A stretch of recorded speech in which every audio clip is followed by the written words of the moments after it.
Hi everyone and welcome to this exclusive masterclass session. My name is Sergey Shevtsov and I'm super excited to introduce my guest expert, Damon Cart.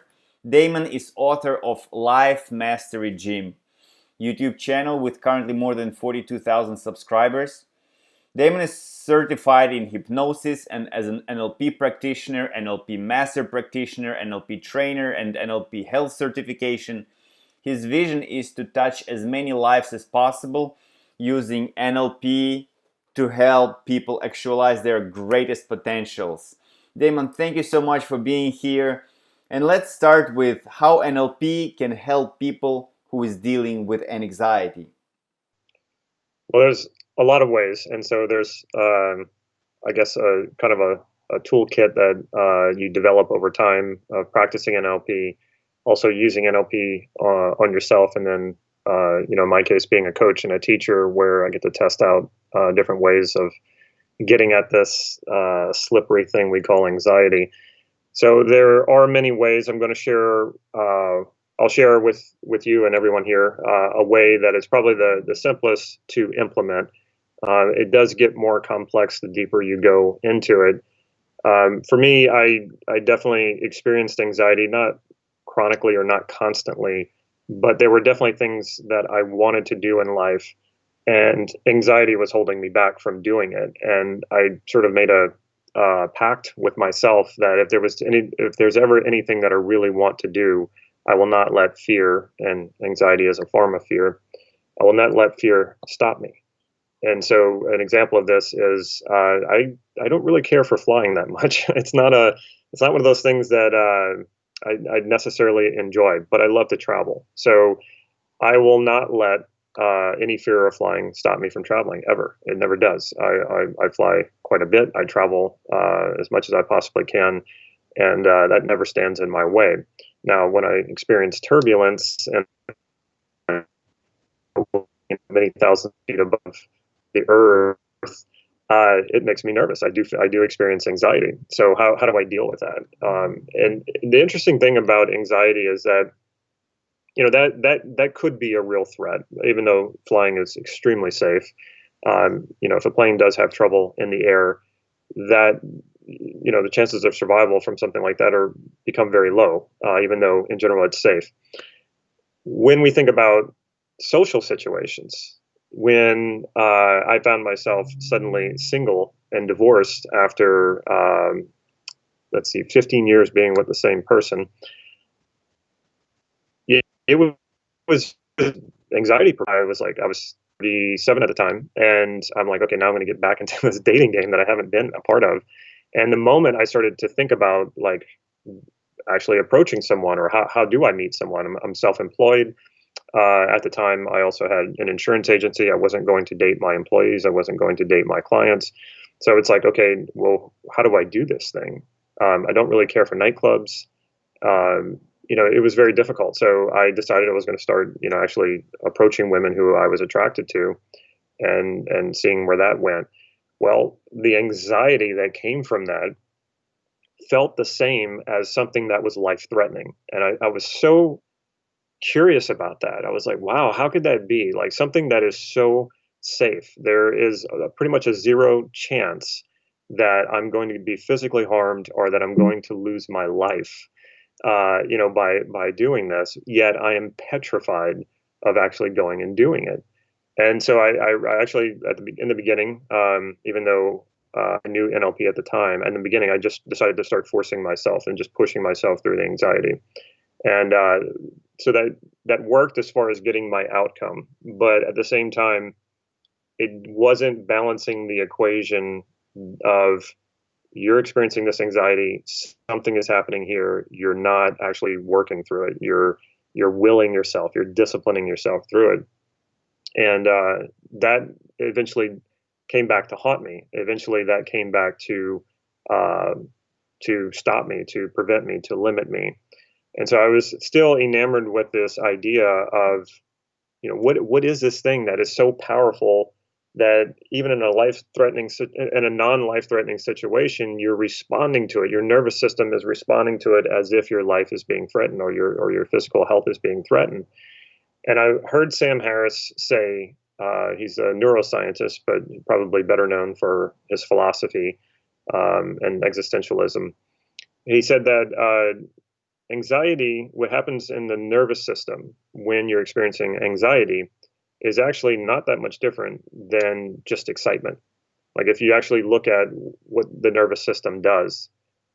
So his thing about it was it's a matter of reframing it. And that when I heard that, I was like, oh, okay, that's NLP. We talk about reframing things, and NLP has a tremendous amount of NLP is really about how do we make meaning in our life, and how do we make meaning of experiences in life, and how do we change that? Because really, it's about the way that you make meaning of your experiences that determines whether or not you're going to live a fulfilling life or a life where you feel like it's never enough and you're never happy.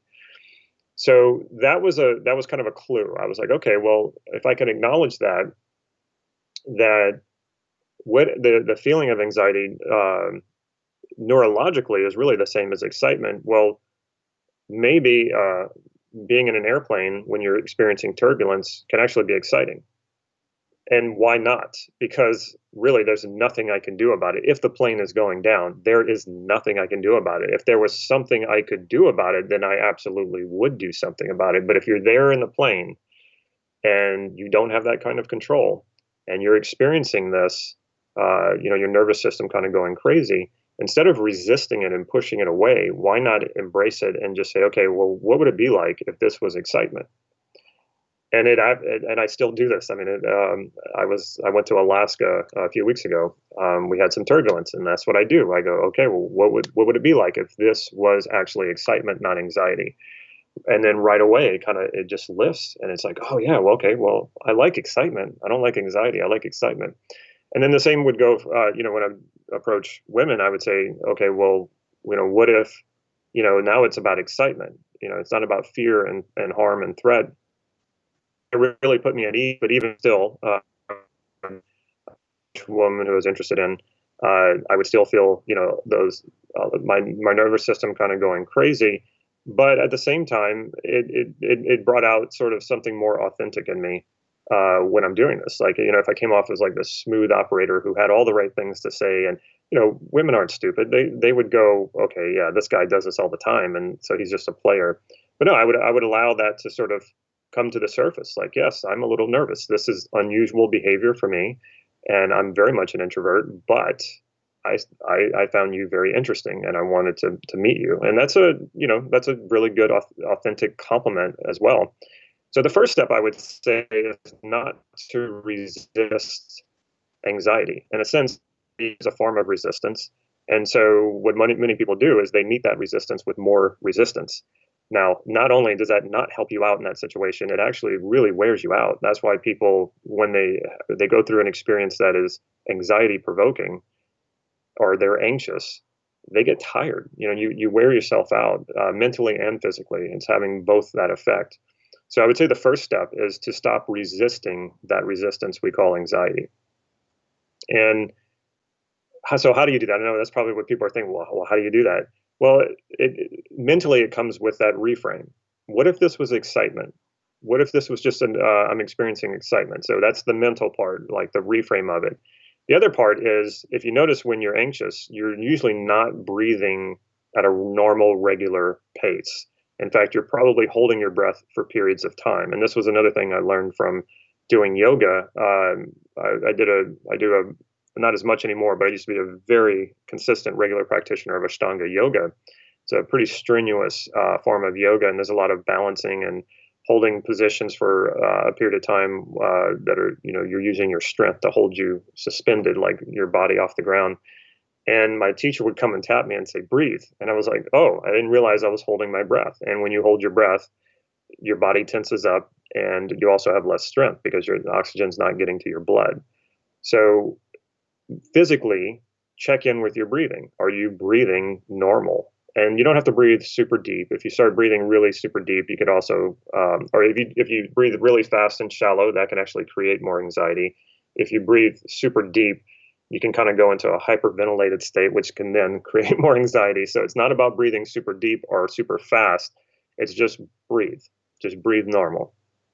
And it's amazing how much that alone can really put your body at ease. So you put your mind at ease by reframing it as excitement, and then you put your body at ease by just giving it what it needs. It needs oxygen. It needs to process this excitement, this additional movement in your nervous system.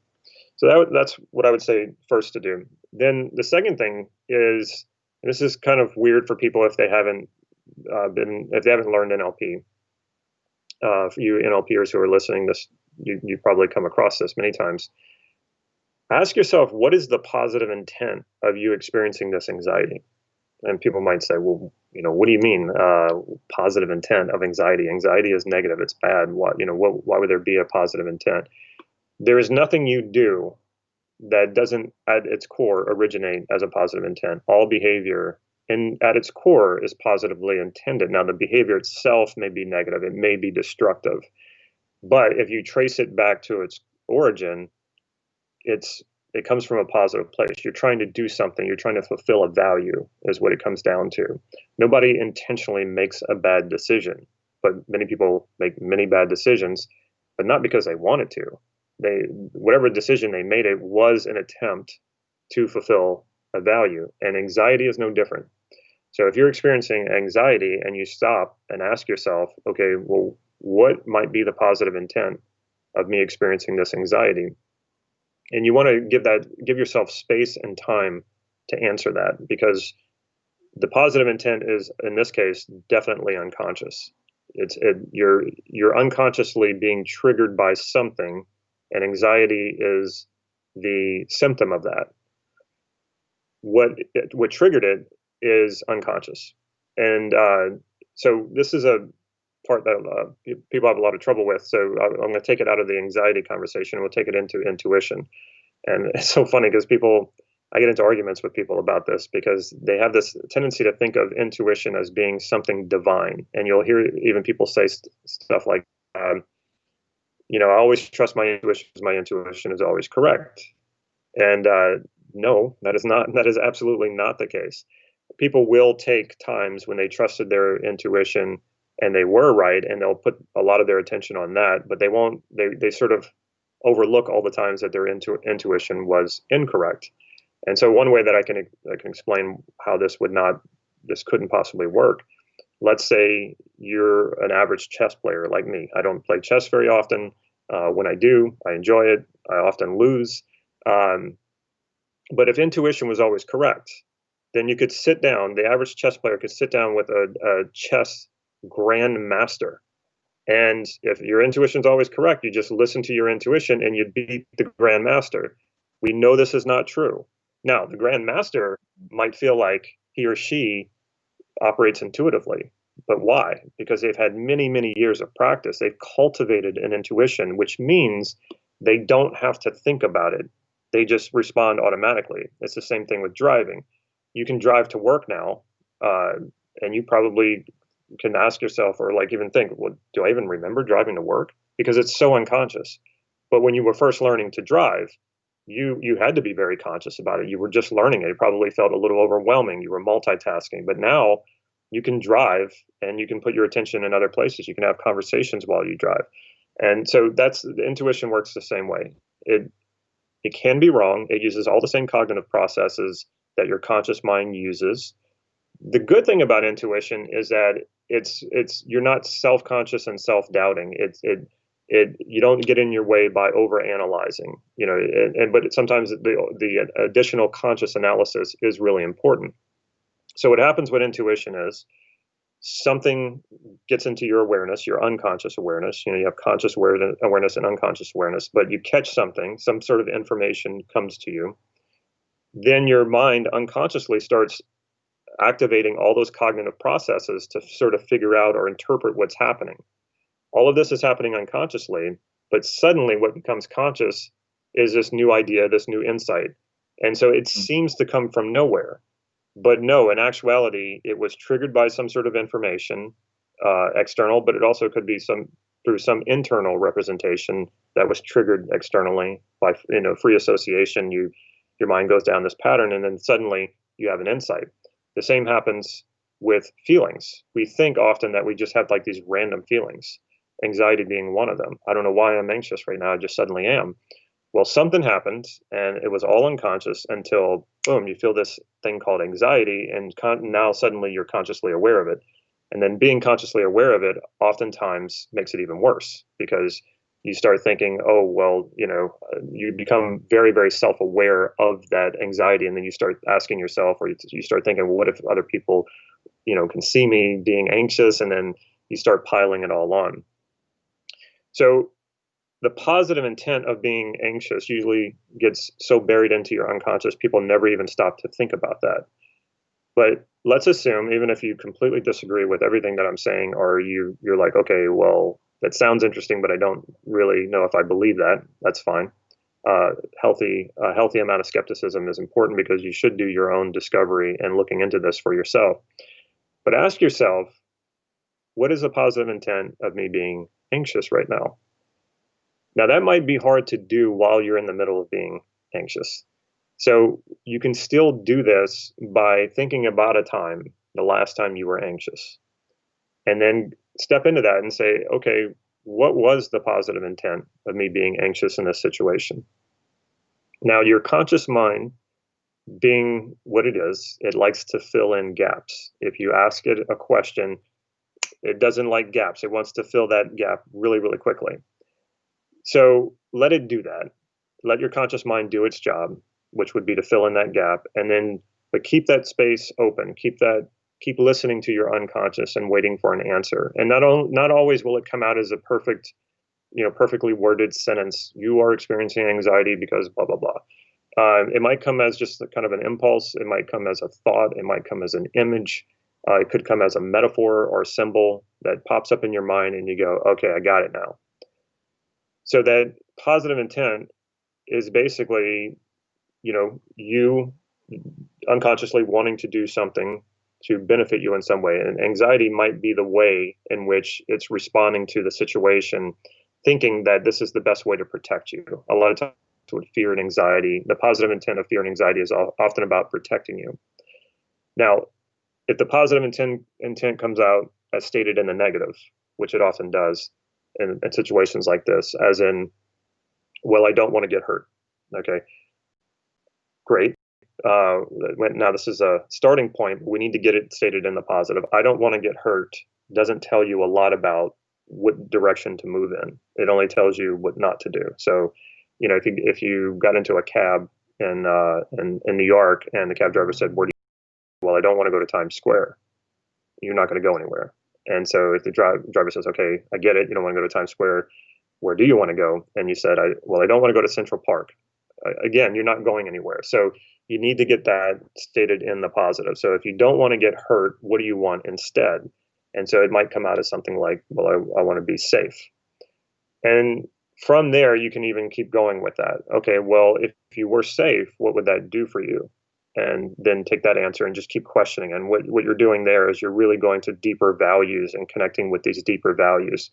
And when you connect with these deeper values, you'll also feel that the anxiety might not completely go away, but it really softens. Like it's hard to hold anxiety in place while you're exploring the deeper motivations, their deeper values, what really you want to move toward, what it is you want to fulfill within yourself. It takes you out of that like fight or flight kind of mode. So when you can have an understanding of what it is that you really value in the situation, and maybe it is a social situation, and what you want in the social situation is ultimately to connect with others. And you're experiencing anxiety because, you had some memory from, I don't know, when you were 10 years old where you got very embarrassed and the entire classroom was laughing at you. And, that can be traumatic to a 10-year-old. A lot of these traumatic events happen when we're at formative ages, when we're still we don't really have a fully formed personality. So these traumatic events can be lodged in there. And what that anxiety about is that there's this part of you that's still trying to protect you from having another one of those experiences.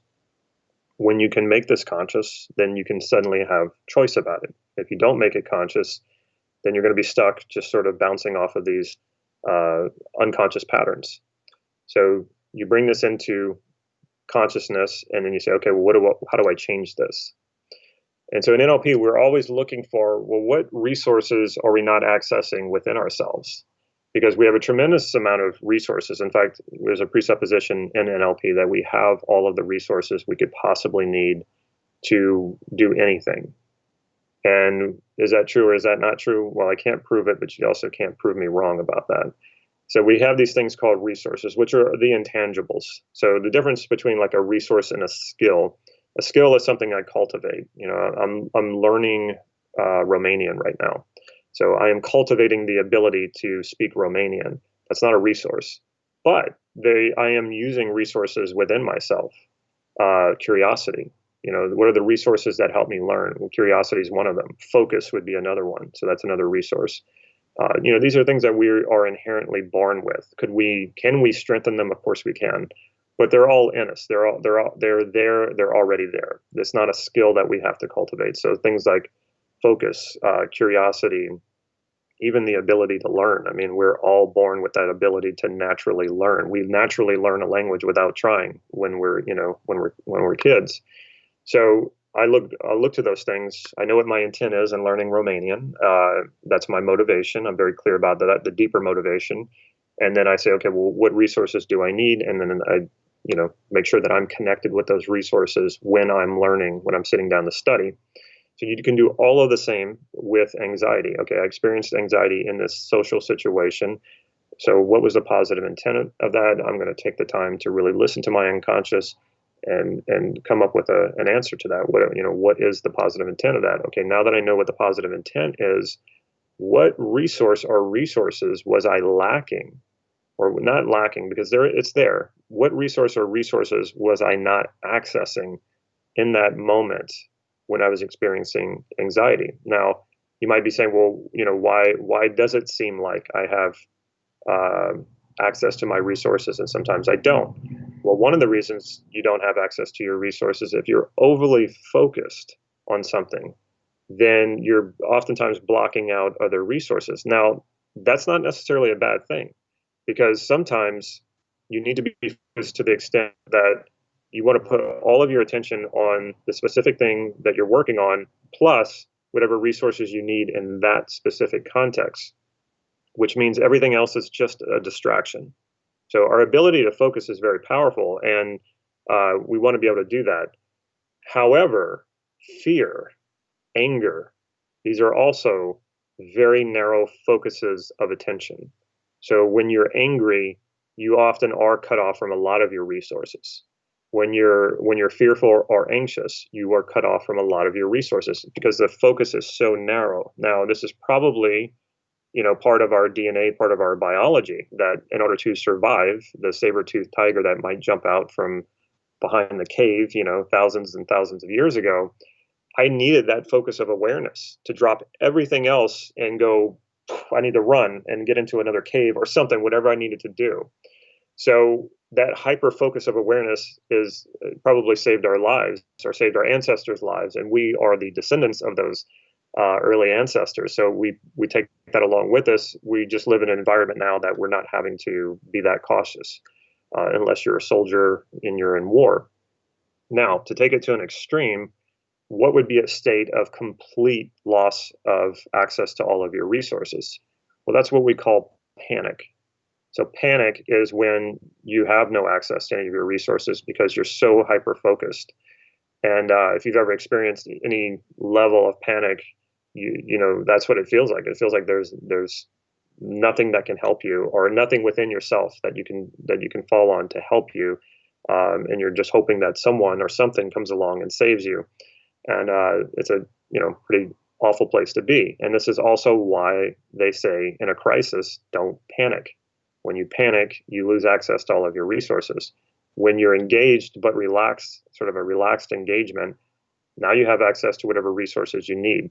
This is also a good way to describe the state of flow. When we're in a state of flow, we're not self-conscious. We're not thinking, does everybody is anybody judging me? Or there's the self-consciousness, the division between self and observer is gone, and you're just being. And so there's no focus on self. There's maybe a focus on whatever it is that you're doing, But that's it. And so, but you have you have easy access to your resources. So it's not even a question. It's not even a doubt. You're just doing it. So when you think about that time that you were anxious, or if you're in the moment and you're able to, start to ask these questions in the moment of being anxious, and as you're asking these questions, finding your positive intent, you'll notice that it starts to soften. And then you say, okay, well, what resource or resources am I missing here that I'm not accessing? And this could take some time to find, or sometimes it'll come right to you. And the more you practice this, the easier it will come. You'll get to the point where it won't even have to be around anxiety. You just say to yourself, okay, well, what resource do I need to access within myself right now? And then boom, it shows up. So the more you practice it, the faster it will come. So if you're doing this for the first time, you might be wondering, okay, well, it's not quite coming up. Practice, practice, practice is very, very important. And so once you know what those resources are and you plug them in, and sometimes it can only be just one resource, you'll notice that it might not eliminate 100% of any nervous energy, but you'll at least know that you're very clear about the objective, the positive intent that you're wanting to fulfill, the value, and you know that you're accessing what it is you need to do that. Another way of describing that is determination. So I had one of my early coaches, NLP coaches.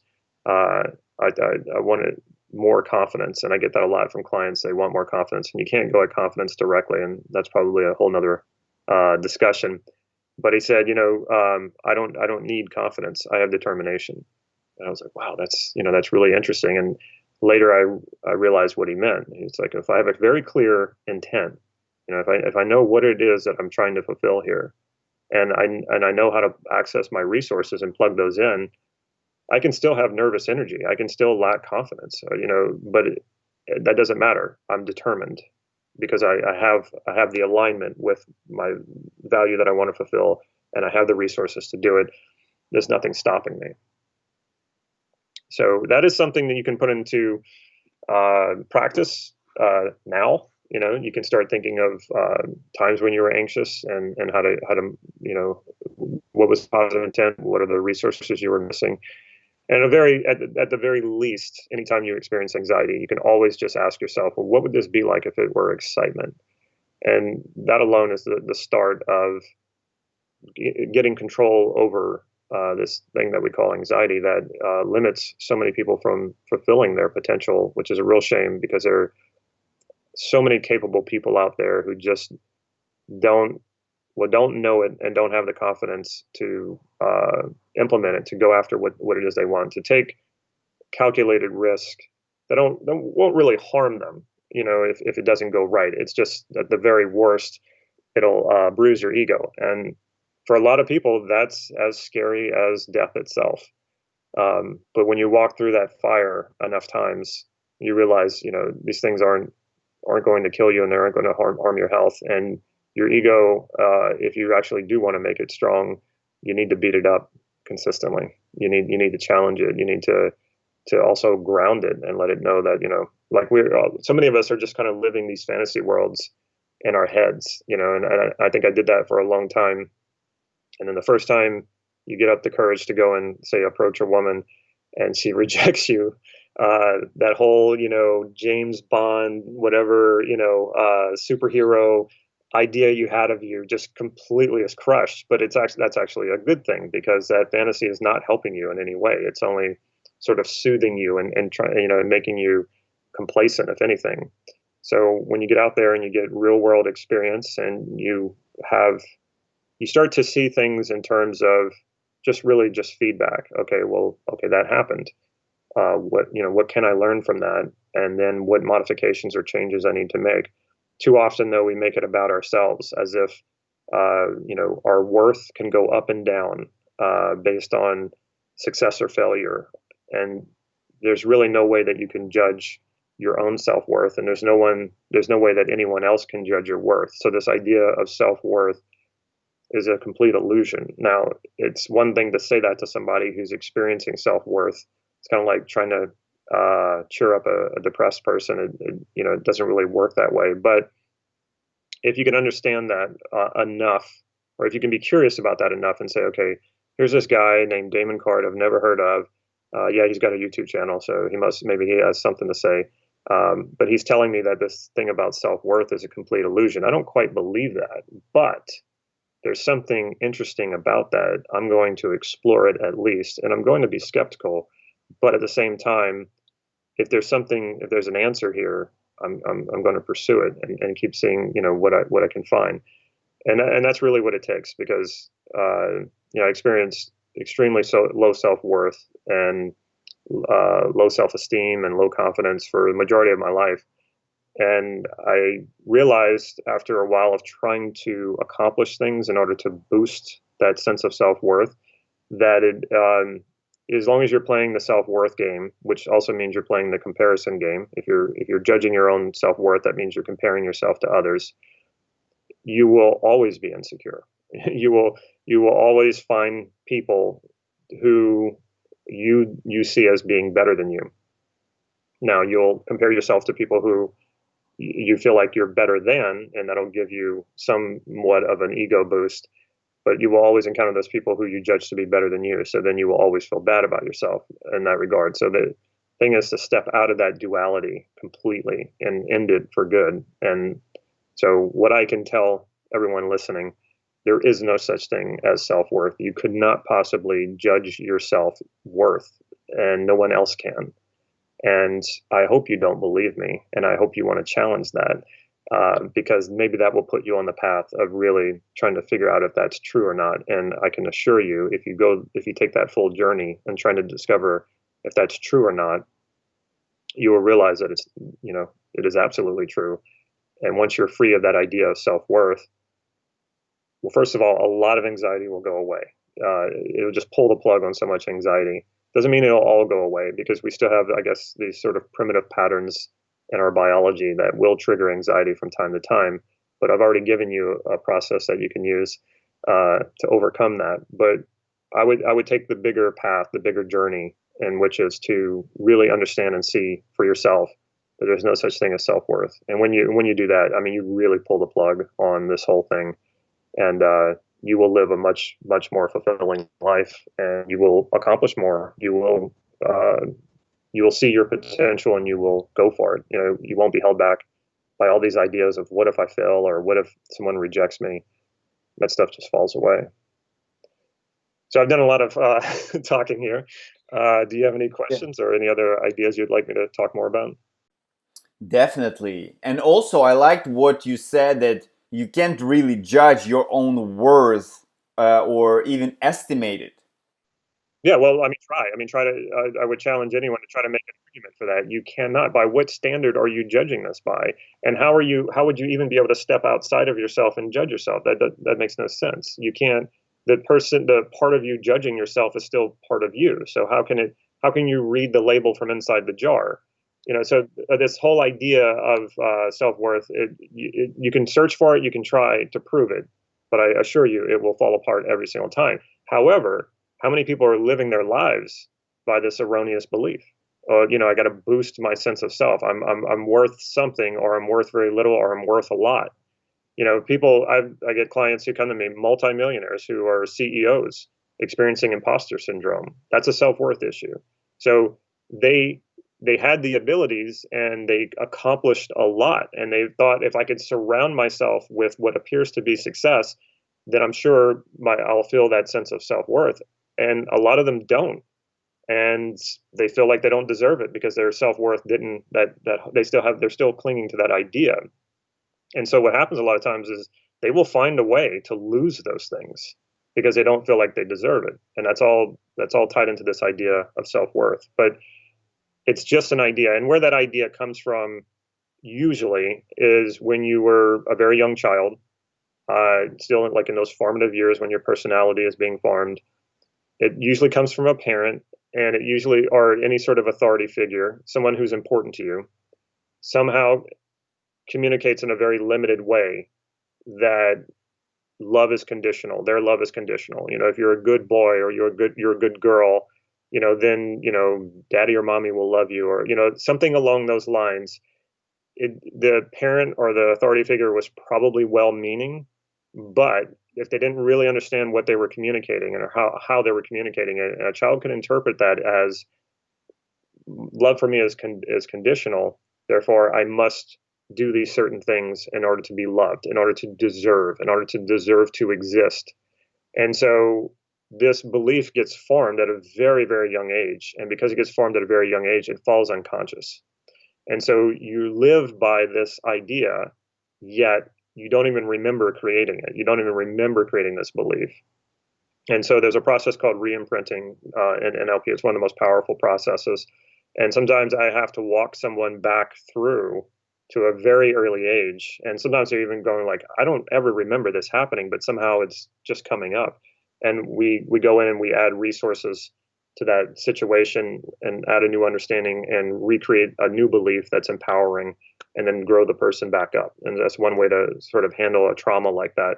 Almost all of us suffer from it. I've met maybe one or two people in my entire life who didn't seem to have a self-worth issue or never had one. So it's extremely rare. You're actually you're more normal if you have a self-worth issue in that regard. That most people have it, but when you finally get rid of it, when you finally pull the plug on that belief, your life will no doubt change. It's an amazing awakening for sure. Yeah, so another one that I really like, the idea of tapping into or accessing resources that we need in the moment. And I liked what you said, that we can't really access confidence by itself, but what we can access is determination. And now that I think of it, is definitely easy to remember moments in my life where I felt determined. And so, what do you recommend to basically remember moments in life where we felt determined, felt that determination within us, and basically associate ourselves with that feelings we were experiencing in that moment, right? Well, so I'm glad you asked that question. That is a very typical NLP way to go about it. But I've also found that that way fails a lot. So how it can work is if you're in a determined state, a lot of times you're in a more resourceful state. So just by accessing the state, you might then access your resources and then you can make it work. But there's still a lot of room for things to go wrong or for it to not work. So what I would say is that you can cultivate that state in the moment and have it meet the needs of whatever context you're in. And how you do that is just get very clear about what it is that you want in that situation. So you're in a situation, maybe you're lacking confidence, and then you ask yourself, okay, well, what is it I really want out of this situation? If it goes exactly my way, the way that I want it to go, what would that be? And so you might get a very sort of surface outcome, like, well, I'd make more money, or I'd have another car, or a nicer car, a bigger house, or the girlfriend or the boyfriend. Okay, so that's fine. Now we got a placeholder. All right, so that's what you would want in this situation. What is important about that to you? What would be important about getting that to you? And so, when you start to do this, you start to get into those intangible values, which is really what you're after. You're not really after green paper. Money itself is meaningless. If you handed a stack of, several $100 bills to someone in an uncivilized tribe, they might burn it for as a campfire. So nothing has inherent value. No object, no experience has inherent value. Only the value you project onto it. So when I think of something I want, and I want plenty of things, but I will ask myself, okay, well, what would having that do for me, or what is important about that? And I'll keep asking that question. Every new answer that I get, I apply that same question to. And this is where you start to realize your deeper projections of value onto experiences, onto objects, onto people.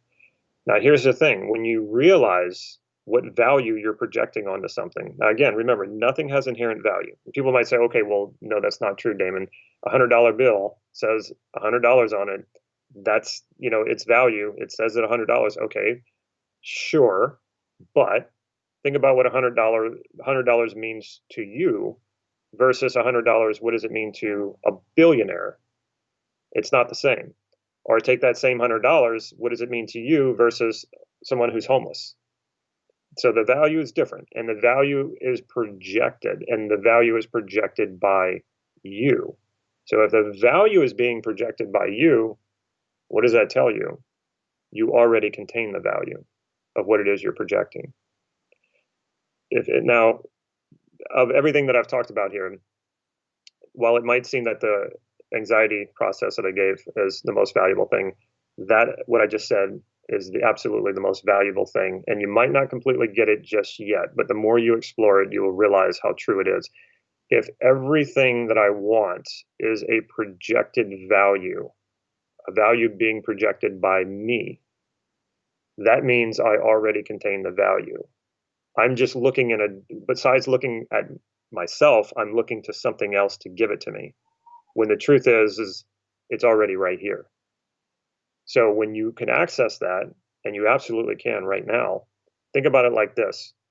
If you go chasing that $100, so let's say a lot of money, if you go chasing a lot of money, and you're going at it from a place of, well, I'm projecting value onto that, and I'm saying, when I have that, then I will be able to fulfill this value, which means you're in a state of scarcity. Versus, okay, I realize I'm projecting this value on all this money. So what is that? What will it do for me? So I access the value, and then I go, okay, well, if I'm projecting it, it's already here. And if it's already here, then I can already be fulfilled. I can already fulfill this value before I even go after the money. And at the same time, I still want the money. So now I'm going at the money from a place of fulfillment and abundance. How much easier do you think it's going to be to go after the money when you're coming at it from a place of already being fulfilled and abundant? Yeah. So if you can understand that, or if you can take what I just said and meditate on that and explore it, and continue to make this part of your practice, that is the most powerful thing that I could give you, that I've learned, and that has absolutely changed my life in the most profound way. Yeah, I really like that concept that you just shared. So there's also a video on your channel where you talk about two techniques that can be useful for dealing with anxiety: fast phobia process and swish pattern. I'll share the links to these resources with our audience, but can you please share briefly how these techniques can be useful for people dealing with anxiety? So without going into a deep dive into like explaining how these processes work, which the videos that you're going to link will do enough of that. What they do is they work on a level of structure rather than content. And so this is what a lot of people the trap that people fall into. So remember when I said, try cheering up a person who's depressed. It's just not going to happen. And the reason that is that you're trying to use content to change their mind about the content that they're focusing on. So now I'm not going to say that all depression, I'm not an expert in depression. I've experienced my own depression twice, which I have some interesting stories about that. But that's one of the reasons why I got into NLP was I knew that if I didn't do something different, that I was going to fall into depression again. And so I haven't since learning NLP. So what you're doing is, like, if say you see someone who's depressed and there maybe have reasons, they'll tell you, like, well, this and that is going wrong. My wife left me. My kids hate me. I lost my job. On and on and on. So that is what we call content. And so if I tried to counter that by saying, but, you have your health, and, there are people who love you. So I'm taking other content and trying to smash it against, this person's content to try to like bulldoze them over into not being depressed anymore. And if you've ever tried this, it doesn't work. If you've ever been that depressed person, the only other thing you feel other than depressed is probably a desire to hit the person, because it's kind of insensitive. So what we go to in NLP is the structure of how is that happening. Okay, so for example, think of someone who you trust. Mm-hmm. Okay, now is that person appearing to you like as an image? You see the person. Yeah. Okay, point to where you see that. It's like somewhere in my head. Okay, but your eyes were looking directly. Right. So it's in front. right in Okay, so front that's of the me other thing. here. People say, "Oh, it's in my head," but no, that's your idea of where it is because that's where your mind is. But you Yeah, actually see images in your personal yeah. space. So Okay, it's in so front. now imagine someone. Think of someone who you do not trust. Hmm. Okay, and where do you see that image? Lower, like here. Lower. Right. Now, I could sit here and try to tell you reasons why you should trust this person, but you'd be like, well, no, this I can tell you all the, it's me moving content against your content, trying to compete with your content. Now, do this: move the image of the person you do not trust into the same location as the person you do trust, and give it all the same qualities. What happens? The trust is being created. Yeah. So one of two things will happen. Either the picture will immediately snap back, and that's what we call congruence. There's a part of you saying, "Whoa, whoa, whoa, whoa! We don't want that. We don't want to trust this person because we'll get in trouble." And of course, I don't want you to trust the person. That's not the reason behind this. What I want you to do is go ahead and move that picture back down and recognize that there's good reason not to trust this person. So that's working on a level of structure. So instead of trying to change your content, I go to the level of structure, which usually there's very little resistance. And if there is resistance, we can handle that too by going to what is the positive intent of that resistance. Same thing I explained with the anxiety. There's always a positive intent behind the resistance. And so when people do this exercise and it snaps back, we can call that resistance. And that's good resistance. There's a positive intent behind that. It's trying to stop you from putting this person in this location so that you might end up trusting them when you shouldn't. So that's also, by the way, what people call self-sabotage. And so I'll take another um, step in the taboo things you're not supposed to say in personal development. There is no such thing as self-sabotage. There is only resistance, which is just another part of you trying to fulfill a positive intent. No parts of you want to sabotage you. No parts of you want you not to be fulfilled. But there are unconscious parts of us that aren't talking to other parts of us, especially like the conscious and the unconscious. If you don't have a good working relationship between the two, you're gonna experience things what people call self-sabotage. But again, it's really not. So when you work on the level of structure, then real change becomes very possible. It also becomes a lot easier. So when we talk about fast phobia, we don't talk to people and say, well, you shouldn't have this phobia, and here's why. You shouldn't have a phobia of bees because bees are, if they don't really kill people. The most you can get is you can be stung. It's not, so if you try to do that with someone who has a phobia of bees, it's not going to work. But if you bring them through the fast phobia process, which completely rewires the structure of their experience of being traumatized by bees, then the trauma just goes away. So what happens is when you have a phobia, an extreme fear, it means you're overly associated into the experience. When some bit of information you think about or see in real life happens, you go back into the traumatic experience like it's happening all over again, and you're re-experiencing that traumatic event. And a lot of times you're not even aware that that's what's happening. You're just feeling a tremendous amount of fear and aversion to whatever it is you have a phobia for. Now, the swish pattern is, again, it's all based in structure. So I'm taking this overly associated image of myself when I feel compulsion to do something. Like I can't, once I see a cigarette, I have to pick it up and smoke it. Or if I see a potato chip, I have to eat the whole bag. It's that sort of like compulsion type behavior. And it's usually comes from being very associated, like you sort of reliving it all, like I'm actually there. Well, what happens is with the swish pattern is we interrupt that pattern and we break that pattern by having you think of an ideal image of yourself, the you who has solved this problem, but not only this problem, many other problems. And it's a very generalized ideal image of yourself that's disassociated, which means you can see yourself like you're looking into a mirror. And when you program yourself to break that pattern of compulsion, and you replace it with an image of who you want to become, that becomes very motivating for you to move in that direction. So basically, the key to most of NLP is to work on the level of structure, not content. And so I guess the extreme opposite of that would be like psychoanalysis, which is not psychoanalysis. Is it psychoanalysis? What is the one where it's like the old Freudian way of doing where it's like I'm not sure. They might also call like more modern therapies psychoanalysis too. And more modern therapies have tended to shift into structure more so now because it's very effective. Like EMDR is purely a structure based. Is also derived from NLP. A lot of people don't realize that. Um, but yeah, that old school like sit on the couch and talk for years to a psychologist. That's all content, and I'm not saying change can't occur that way. I think it can, but it takes a very, very long time.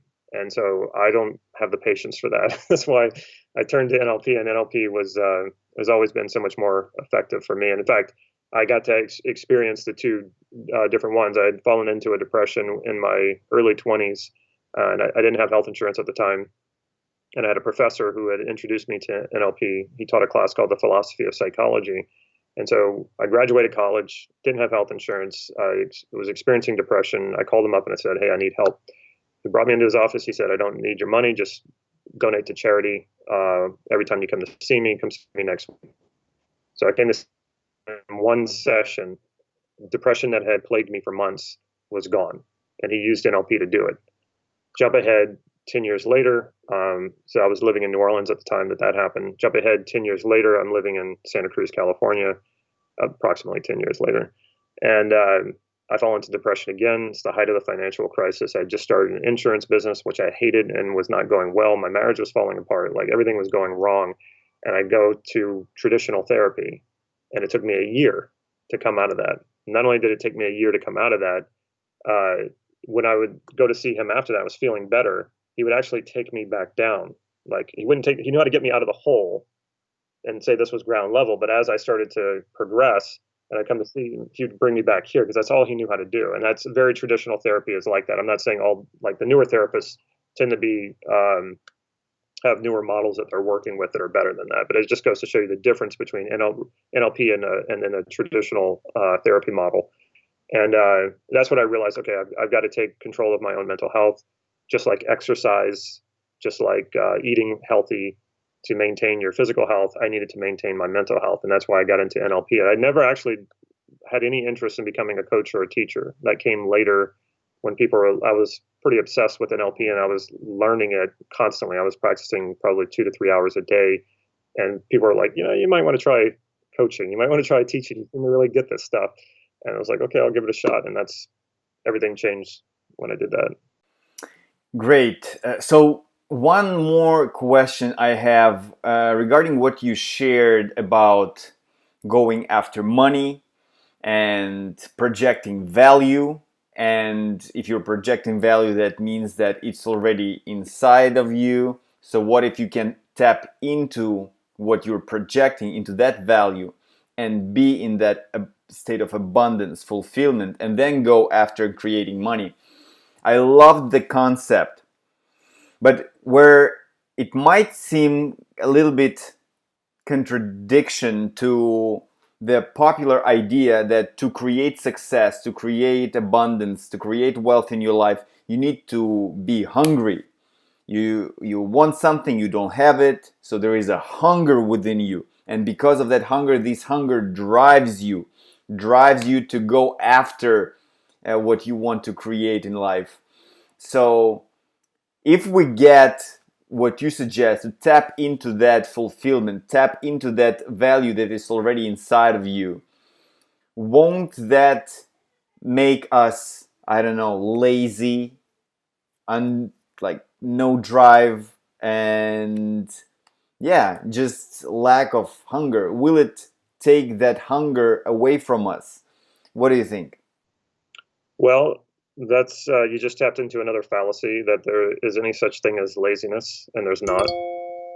Laziness is not what most people think that it is. Laziness is just a really crappy strategy to fulfill a value, oftentimes comfort. So you ever notice how hard lazy people work at being lazy?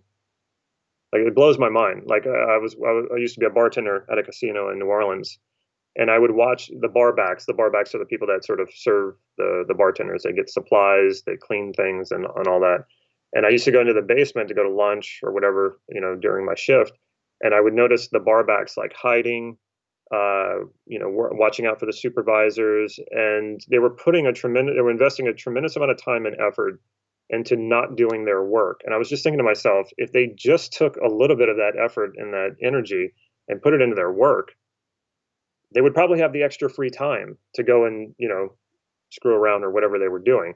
And I noticed this over and over, like especially with families, like how hard they would work, try to do nothing. And it's like, you realize how much you're putting into this. So anyway, to answer your question, what happens when you start realizing that the values you're projecting onto experiences, into objects, when you start recognizing that that value is actually already existing inside of you?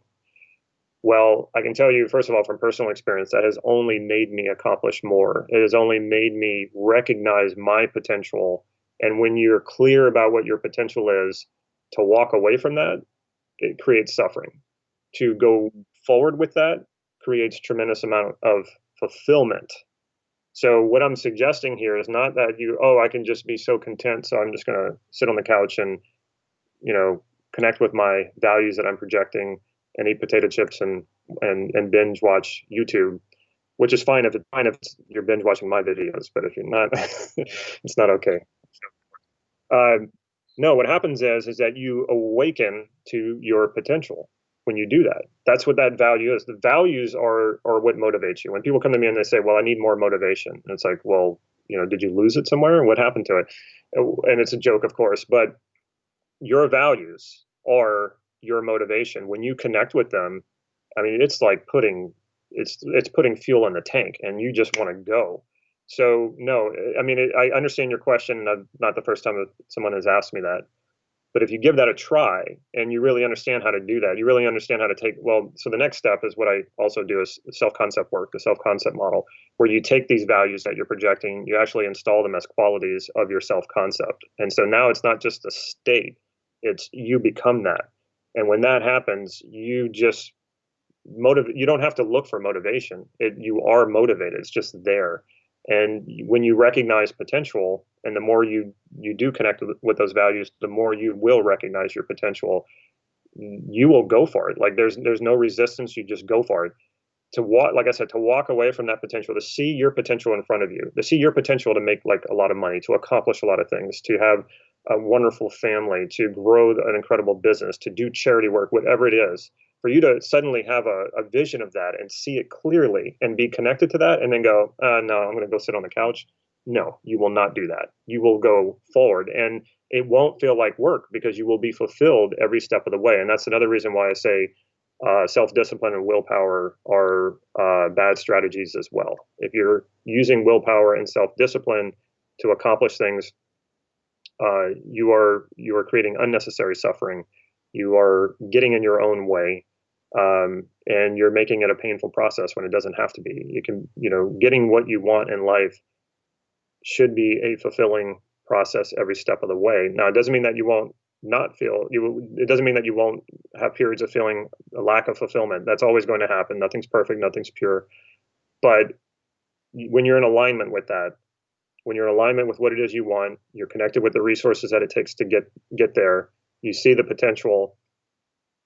No, you will be fully motivated. You will not need willpower or discipline because the process, the journey is fulfilling. And so the accomplishment itself just becomes like, okay, check that box. That's good. Rather than what most people do, they think they need discipline and willpower. They set a goal. Maybe it's like something they want to accomplish in a year. They sacrifice, they will themselves, they discipline themselves. Anytime you're willing yourself or you're disciplining yourself, that implies that you're having to do things that you don't really want to do. Okay, so you can do that for an entire year, and it's going to be kind of a miserable year. But the time comes when you finally accomplish it, and you go, woohoo, I accomplished it, and it's exciting and maybe fulfilling for about an hour. And then it goes away. By the next day, it's gone. And then you feel lost, and you say, okay, what do I do now?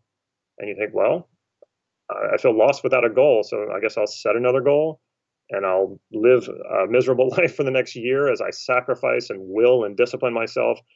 And then I'll get to have this one more hour of enjoyment and fulfillment 1 year from now. And a lot of people live their entire lives like that because they don't know how to do anything different.